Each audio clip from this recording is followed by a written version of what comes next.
Hola y bienvenidos a todos a Estado de Artista, un podcast donde lo cotidiano se convierte en la puerta de entrada al arte. Soy Cecilia Cesini y en el episodio de hoy hablaremos de precio y valor, dos palabras que suenan parecidas pero que significan dos cosas muy diferentes.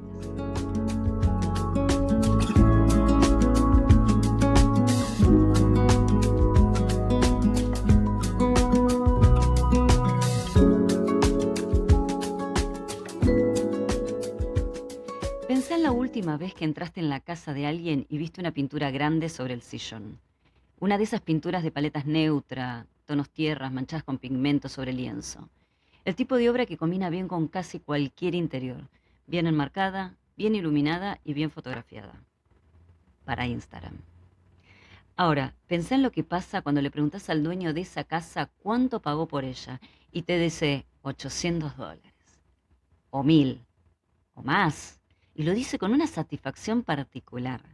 La satisfacción de alguien que siente que hizo una inversión cultural.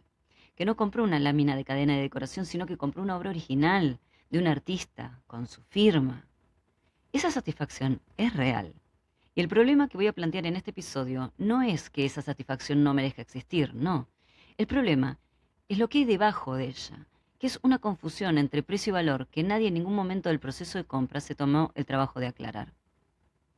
Porque hay algo en ese comprador que probablemente no sabe que si mañana quiere revender esa obra porque se muda, porque cambia de gustos o por, digamos, necesita el dinero, descubriría que el mercado no tiene ningún interés por esa obra, el precio que la pagó.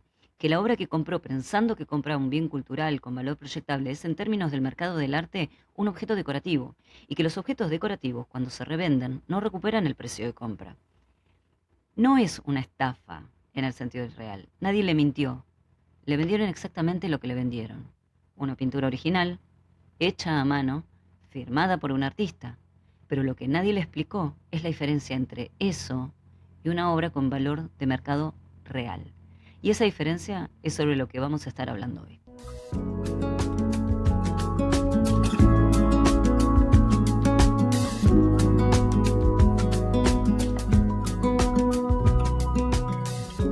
El mercado del arte diferencia formalmente, aunque rara vez lo dice en voz alta, al menos tres categorías de obra. Y entender esa diferencia es la primera herramienta que cualquier persona que quiere comprar arte tiene que tener en cuenta. La primera categoría es la que mencioné antes, el arte decorativo, que se crea principalmente para una función que es la ornamentación. Su precio depende de factores como el tamaño, los materiales y la demanda del mercado de interiorismo, pero no del reconocimiento del artista, no de su trayectoria crítica, no de su circulación institucional. Esto tiene una consecuencia directa. Su valor tiende a depreciarse en el mercado de reventa y su liquidez, es decir, la facilidad con la que la podés convertir en dinero, es baja, es muy baja. La segunda categoría es el arte emergente. Y acá aparece la primera distinción que vale la pena marcar con claridad, que es la diferencia, es la que diferencia el arte emergente del decorativo, que no es necesariamente la calidad visual de la obra, es la existencia de un intermediario institucional como puede ser una galería, con curaduría activa, ¿no? Con un dealer, con una trayectoria, que asume el riesgo de avalar la producción de ese artista. O sea, es alguien que lo respalda. Ese aval no garantiza nada, pero implica algo fundamental, que alguien con conocimiento del campo puso su nombre detrás de esa obra porque la reconoce con un valor más allá que el de solamente los materiales invertidos o la dimensión. Y eso solo ya cambia su posición en el mercado de manera sustancial. La tercera categoría es la del arte coleccionable, o sea, el arte con proyecto o con proyección como inversión. Son obras con trayectoria crítica documentada, con circulación en subastas, con un historial de precio sostenido o en alza, o con un corpus reconocible que forma parte de un discurso artístico relevante. Su precio no lo fija el artista ni una tendencia al momento, claramente, lo fija el mercado secundario a lo largo del tiempo, o sea, el mercado de reventa. ¿Y cómo se forma ese precio? Me van a preguntar. Bueno, el precio de una obra de arte combina criterios objetivos y obviamente factores subjetivos. Porque para los artistas emergentes, el método de base de los costos, ¿no? O sea, el método de base parte de los costos, que son los materiales, las horas de trabajo y la dificultad de la obra, de la técnica empleada. Pero en el mercado profesional, ese cálculo es solamente el piso, es lo mínimo que puede salir. Lo que determina el precio real ya pasan a ser otras cosas. Entre los criterios objetivos, la técnica importa, claramente, tiene una jerarquía. Porque, por ejemplo, la pintura al óleo sigue siendo la técnica de mayor complejidad y mayor prestigio histórico, es la que, digamos, más trayectoria tiene. Y no porque sea mejor en términos absolutos, sino porque la historia del arte ya le asignó ese lugar y el mercado lo termina reflejando. O sea, se continúa respetando este criterio. El tamaño también importa, pero solo también como un piso. Una obra grande, con tintes naturales sobre lienzo de algodón, tiene un costo de producción muy bajo. Y eso no va a desaparecer o no va a cambiar solamente porque la obra sea más grande. Entonces, también importa lo que los especialistas llaman la calidad visual, y vale aclarar esto, porque es importante, ¿no? Que calidad visual no significa qué tan fidedignamente o con qué tanta maestría reproduce la realidad. O sea, no es belleza convencional. Es el trabajo de composición, la complejidad interna de la obra, la coherencia entre sus partes, la originalidad que tiene. Esos son los elementos que los expertos evalúan para diferenciar obras entre sí y donde uno, como coleccionista, también puede formarse con relativa facilidad, pues son convenciones. Esos son aspectos que se estudian y se estudian en muchísimos campos, no solamente en el arte. Pero los criterios objetivos, y esto es lo que el mercado del arte rara vez explica, pesan mucho más que los subjetivos en el precio real de una obra. Entonces, a la hora de comprar una obra por la cual están pidiendo un montón de dinero, estar informados sobre este aspecto es de suma importancia. La trayectoria institucional del artista, como son los premios, las residencias, becas, participación en salones con jurado, representación por una galería con curaduría activa, todo esto que viene a ser el currículum del artista y el currículum de la obra, importa. Acá no importan los seguidores en redes, sino curadores que pusieron su nombre detrás. O sea, gente que lo respalda, como ya les venía diciendo, que lo avalan y acompañan a la obra y al artista. En ese sentido también cuenta la circulación crítica, o sea, cuánta gente está hablando de esto, pero gente con conocimiento. Dígase, las reseñas en publicaciones especializadas, como puede ser, no sé, acá en Argentina la revista Eñe, o no sé, o la sección de arte de La Nación, catálogos con texto de curador, menciones en estudios académicos, o sea, no sé, en tesis, en tesinas, en libros. Una obra que no genera escritura crítica, no genera historia. Y en el mercado del arte, la historia de una obra es parte de su valor. Pero esto literal. Cuanta más información documentada existe sobre la obra, más puede aumentar su precio, porque esa documentación es la que respalda futuras transacciones. O sea, no es lo mismo comprar una obra directo de artista que comprarla en un mercado de pulgas. Otro factor a cuenta es este justamente, el de la procedencia, ¿no? El recorrido histórico documentado de la pieza desde la primera venta hasta hoy, porque esto es lo que evita que se den falsificaciones. En una obra de alto valor, la procedencia impecable puede representar hasta un 30% del precio final en subasta.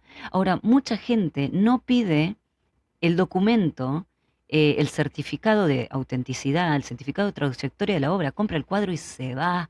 Error. Y finalmente, lo que tienen que tener en cuenta es la singularidad de la obra del corpus, que la obra forme parte de un discurso reconocible y evolutivo, o sea, que uno pueda ver la imagen y medianamente en conocimiento de lo que sucede en el campo de arte, pueda reconocer al artista sin ver la firma. O sea, no importa que sea parte de una serie de cuadros con variaciones mínimas, eso no es una serie real, es nada más cuadros intercambiables. O sea, tienen que ser piezas que pertenecen a una búsqueda, que puede rastrearse, que tiene una dirección, o sea, que tiene una explicación. Eso es lo que hace que una obra sea irreproductible, en el sentido que le importa al mercado coleccionable. En resumen, para que la compra de una obra tenga sentido, la pregunta que hay que hacerse antes de cualquier compra es, no, o sea, no es un me gusta, sino ¿a quién le revendo esto en 5 años? ¿Y a qué precio? Entonces, para entender cómo funciona realmente el valor de la obra en el arte, no hay mejor recurso que irnos a los extremos. Y los extremos en este caso son los récords de subasta. Porque, por ejemplo, para ilustrarles un poco todo lo que les vengo a decir hasta acá, ¿no? En noviembre de 2017, una obra atribuida, y esto es importante, atribuida a Leonardo da Vinci, llamada Salvator Mundi, se vendió en Christie's por 450 millones de dólares, convirtiéndose en la obra más cara jamás vendida en subasta. Aplausos. Bueno, para ponerlo en perspectiva, es más que el presupuesto anual de países como Tonga o Micronesia. O sea, fui a buscar este dato porque me dijeron, eso es tipo, puede ser un PBI. lo es. Tonga o Micronesia, el presupuesto anual es menor a 450 millones de dólares. O sea, no podrían comprar Salvator Mundi de Leonardo da Vinci. Y así todo se va a manos privadas, una obra como esta. Pero bueno, lo que es interesante, este caso, para nuestra conversación, no es el número, sino es lo que ese número revela sobre cómo se construye el valor. Porque como les dije al principio, la obra se atribuyó a Da Vinci. Pero para decirlo con precisión, en realidad la autoría está disputada. O sea, muchos expertos cuestionan que la totalidad de la pintura realmente haya venido de la mano de Leonardo. Pero eso no impidió que se vendiera ese precio, porque el precio no lo pagaron por la pintura en abstracto, o sea, no por la pintura por la pintura, lo pagaron por el relato que la envuelve. La rareza extrema de una obra de Da Vinci, ¿no? Porque se estima que existen menos de 20 pinturas de Da Vinci en el mundo en este momento. La historia que se construyó en torno a Da Vinci durante siglos, ¿no? La del artista genial, la del artista polimata, ¿no? La posibilidad de poseer lo que los medios llamaron el último Da Vinci privado, ¿entendés? Porque tengamos en cuenta que la mayoría de las obras están en colecciones de museos nacionales o La Última Cena, por ejemplo, es un fresco en un convento. O sea, las posibilidades de que vos compres un Da Vinci y te lo lleves a tu casa son prácticamente cero. El precio, en definitiva, lo que se pagó por esta obra fue en función del relato que trae, no solamente la pintura. O sea que la calidad técnica indiscutible igual. Otro ejemplo, por ejemplo, es que se dio en mayo de 2022, ¿no? Que la Shot Sash Blue Marilyn de Andy Warhol, ¿no? O sea, la captura azul de Marilyn, alcanzó 195 millones de dólares, también en Christie's. Es una serigrafía, o sea, técnicamente es una obra reproductible, podríamos hacer 20.000 copias idénticas con calidad artística, o sea, no una foto de la obra luego impresa, o sea, podríamos reproducir la obra, porque en definitiva la serigrafía es una técnica de arte impreso, ¿no? Eh, y encima, si uno lo piensa, Andy Warhol produjo más de 9.000 pinturas y esculturas, creo algo de 12.000 dibujos, o sea, él producía 35 obras diarias, para que se den una idea. O sea, no es escaso un Warhol, pero su valor no tiene que ver con la singularidad del objeto físico, sino con la centralidad de Warhol en la historia del arte del siglo XX, ¿no? Del momento histórico que representa. O sea, lo que hizo Warhol en el momento que lo hizo, hace a Warhol. Entonces, el precio es el precio de la historia que la obra carga.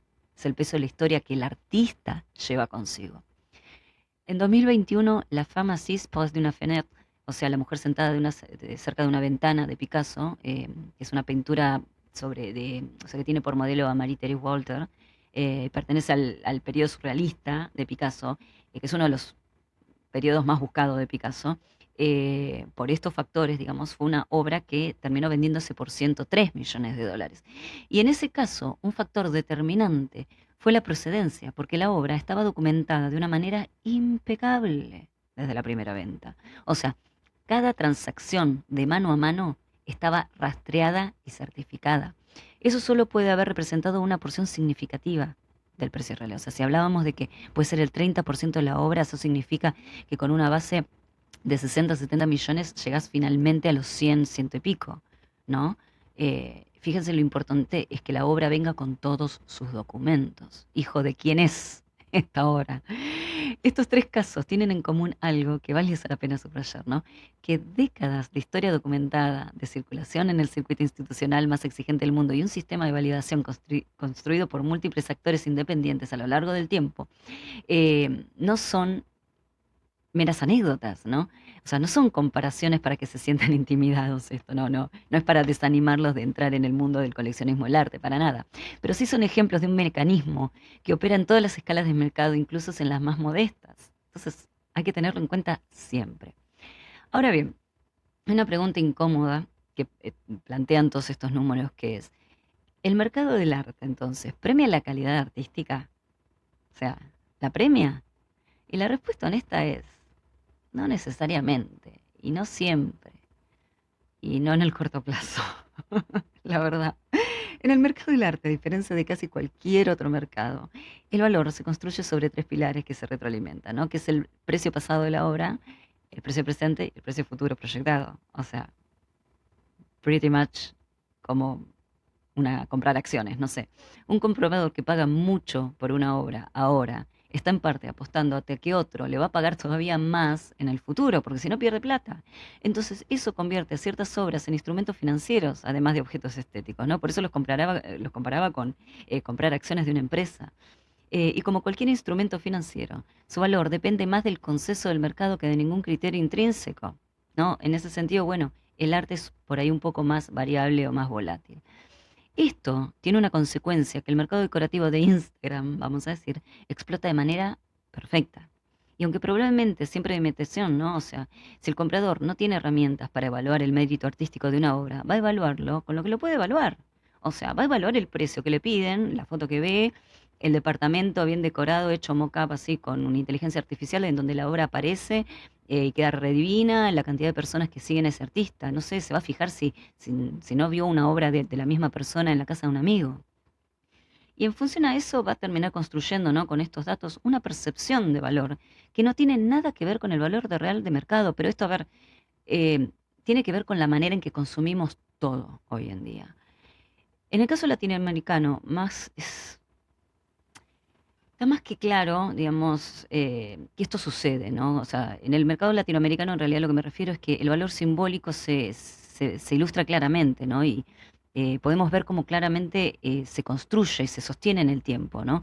Em, se me da, se me da por mencionar, no sé, a Frida Kahlo, por ejemplo, ¿no? Sus obras no siempre circularon en el circuito global del arte, ¿no? De hecho, durante décadas fueron considerados marginales dentro del canon occidental. La peleó muchísimo, mismo en su propio tiempo, digamos, y le fue dificilísimo vivir también a la sombra de lo que era Diego Rivera en su momento. Pero lo que las instaló en el mercado internacional no fue su facilidad pictórica, ¿no? Sino una convergencia de factores, como fue la reivindicación del arte latinoamericano, ¿no? La construcción de su figura como un icono cultural global, estuvimos hablándolo en episodios anteriores, ¿no? La reproductibilidad de sus obras. Kahlo se convirtió en un icono pop directamente. Y obviamente lo que hablábamos con Da Vinci, la escasez de obra disponible. O sea, hoy una obra de Kahlo en subasta puede superar los 30 millones de dólares, pero fácilmente. Lo que el caso de Kahlo demuestra es que el camino hacia el valor en el mercado del arte pasa casi inevitablemente por la validación institucional sostenida en el tiempo. O sea, primero los pares, el que te lo recomienda, ¿no? O sea, o la galería, otro artista. Bueno, luego las galerías, vendría a decir en realidad. Recién, luego las instituciones de mayor nivel y después recién el mercado. Ese proceso no es rápido y no es lineal, pero es el único que construye el valor que la sostiene. Y eso nos termina llevando al problema real que el mercado decorativo, o sea, de arte decorativo genera. O sea, no al artista que lo produce, que actúa racionalmente, en definitiva, dentro de su propio mercado, sino al sistema que permite que el comprador confunda esos dos circuitos, que crea que está participando del segundo, o sea, del mercado central de arte, cuando en realidad está todavía en el primero, en el mercado de arte decorativo. Hay algo en el mercado del arte del siglo XX y XXI que creo que quedó demostrado con total claridad, que es la reproductibilidad de una obra, no destruye su valor si está anclada en un discurso irreproductible, ¿no? Como puede ser con Warhol, como puede ser lo que hemos ido hablando sobre la fotografía en episodios anteriores. Lo que hizo Warhol es convirtió la reproductibilidad técnica en el centro de su trabajo, o sea, esa fue su tesis, vamos a decir. Pero la reproductibilidad serial de obras decorativas, con variaciones mínimas, o sea, ese conjunto de cuadros que son casi idénticos entre sí, pero que se venden como pal caliente uno a uno, como si fuera, no sé, como si cada uno en realidad fuera único, y no lo son. O sea, todo eso no está anclado en ningún discurso, es una fórmula. Es lo que yo llamo la máquina de hacer chorizo. Está anclado en una demanda de interiorismo, que como todas las tendencias de diseño, tiene un ciclo de vida. Hoy es moda y mañana no. Y cuando ese ciclo termina, las obras no valen más, valen menos y muchas veces no valen nada. Entonces, ¿cómo distinguimos una obra con proyección de una obra decorativa? ¿No? No es tan complicado como parece y no requiere ser especialista, requiere hacerse las preguntas correctas, que es un poco a lo que voy con el episodio de hoy, dotarlos de algunas primeras herramientas o de un pensamiento que les permita llegar por su propia cuenta a la respuesta. Porque si lo que se busca es no malgastar el dinero y adquirir una obra que no se deprecie, deberíamos preguntarnos, ¿no? Sobre el artista, por ejemplo. eh, ¿tiene representación de una galería? O sea, no alcanza con que se venda en una galería. La clave es si es una galería con curaduría activa, ¿no? O sea, no una casa que se dedica a vender cuadros. O sea, una galería con curaduría activa que lo representa de manera continua, que se encarga de promoverlo, que lo lleva a ferias, que lo incorpora en su catálogo como puesta a largo plazo. O sea, si vas a confiar en una galería, tenés que ir a una galería respetada. No te voy a decir con renombre, pero una galería reconocida por tener una aproximación artística a las obras que vende. Entonces, esas obras aparecen en catálogos, aparecen en publicaciones o en textos críticos. No sé, participó en premios o en salones. No hace falta que esté premiada la obra. Ya con que haya sido admitida es algo. Si el artista, digamos, por ahí no esa obra en particular, no capaz no estuvo en un salón o en algún concurso en particular, pero el artista tiene otras obras en esa categoría, eso vale. No sé, ¿hay mercado secundario? ¿Hay alguien que haya comprado obra de reventa que le haya pagado más que el primero? O sea, son precios que, o bueno, no sé, más que el primero, o que le haya vuelto a pagar lo mismo al que la vende. Y después, bueno, obviamente sobre la obra, lo que le decía antes, forma parte de un corpus o de un conjunto reconocible, o sea, lo pueden ver y decir, ah, esto es de fulano de tal. O sea, no sé si siguen un artista y van a algún lugar y encuentran una obra, dice, pará, esto me suena familiar. Y van y miran la firma y se dan cuenta que sí, que efectivamente es el artista que ustedes pensaban. O sea, porque identifican su discurso, ven una evolución, o sea, eso no significa que el artista haga siempre el mismo tipo de obras, pero que uno ve que hay algo de las obras que hizo el año pasado o hace 5 años y que este año incorpora algo nuevo y vos te das cuenta que hay como, no sé, una reminiscencia de familia, vamos a decir, o es una pieza que la verdad que me las mezclan y no sé cuál es cuál. Entonces son todas prácticamente iguales. Porque es importante eso. Si el artista no evoluciona en su búsqueda artística, es un artista que no tiene proyección. Entonces, cuando a mí me ofrecen una obra, también me tengo que preguntar, por ejemplo, ¿qué documentación tiene? ¿Está nada más firmada adelante? ¿Está firmada atrás? ¿Tiene datos? ¿Tiene fecha de creación? ¿Viene con su documento? Porque no solamente la firma, tiene que venir además con un documento que lo respalda. No sé, tiene historial de exposiciones, estuvo en algún salón, como le decía antes, no sé, o estuvo expuesta en algún lado. Y sobre todo, también hay que preguntarte, o sea, este estilo de obra que estoy mirando para comprar, ¿responde a una moda o me va a seguir gustando dentro de 10, 15 años? O sea, porque si la estoy comprando porque se la vi colgada en el living a un amigo o a dos, y yo iría con pies de plomo. Porque hay algo en la imagen que se me propone, ¿no? Que tiene que activar mi intervención intelectual, ¿no? Cuando la mira a esa obra, sentís que te deja pensando que hay algo que se moviliza, un sentimiento, una pregunta. Todo eso es importante a la hora de juzgar la obra. Pero quizás hay una pregunta que me parece más obvia que nadie se hace antes de comprar y es la que les hacía antes, ¿no? Que si esto cambia de moda en 5 años, o si redecoro mi living, ¿sigo queriéndola por lo que es y no por lo que decora? O sea, esto me va a acompañar con mi vida, vaya donde vaya. ¿Me va a costar, me costaría a mí desprenderme de esto? Porque esa es en definitiva la distinción más honesta. Una obra decorativa puede ser perfectamente válida como un objeto que embellece un espacio, ¿no? Y nosotros valorarla siempre como algo bello. Entonces el problema no es comprarla, el problema es creer de que es otra cosa. Nuestras casas están llenas de objetos que consideramos hermosos, bonitos, que queremos tener, pero no por eso constituyen una obra o una pieza artística coleccionable.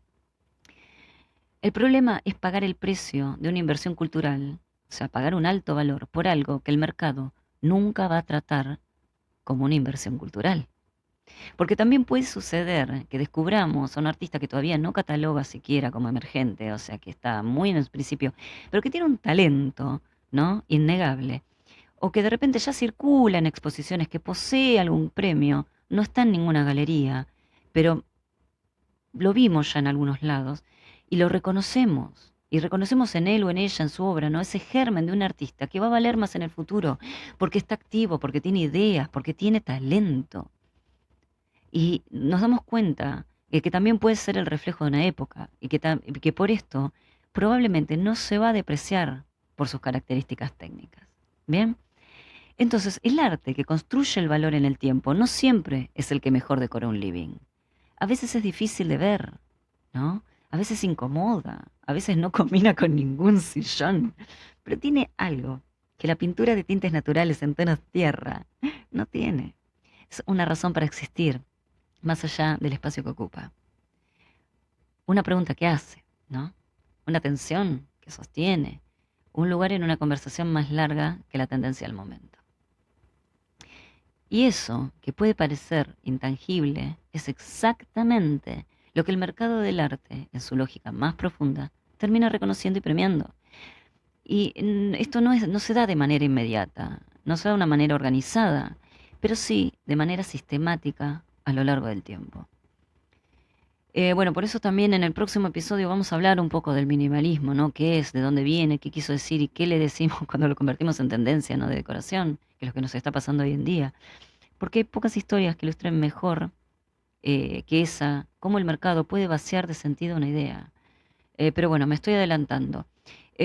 Por eso vamos a cerrar acá por esta semana y les propongo el ejercicio para estos días, ¿no? El ejercicio reflexivo, que lo que quiero que hagan es que la próxima vez que vean una obra en venta, ¿no? Ya sea en redes, en una feria, en una galería, y que sientan ganas de comprarla, aunque sea, digamos, de manera hipotética, que dijeran, ay, cómo me gustaría tenerla. Eh, no se pregunten solamente si les gusta. Pregúntense, ¿qué sé de este artista más allá de lo que veo en la pantalla del celular, en la pantalla de la compu, delante mío en esta galería?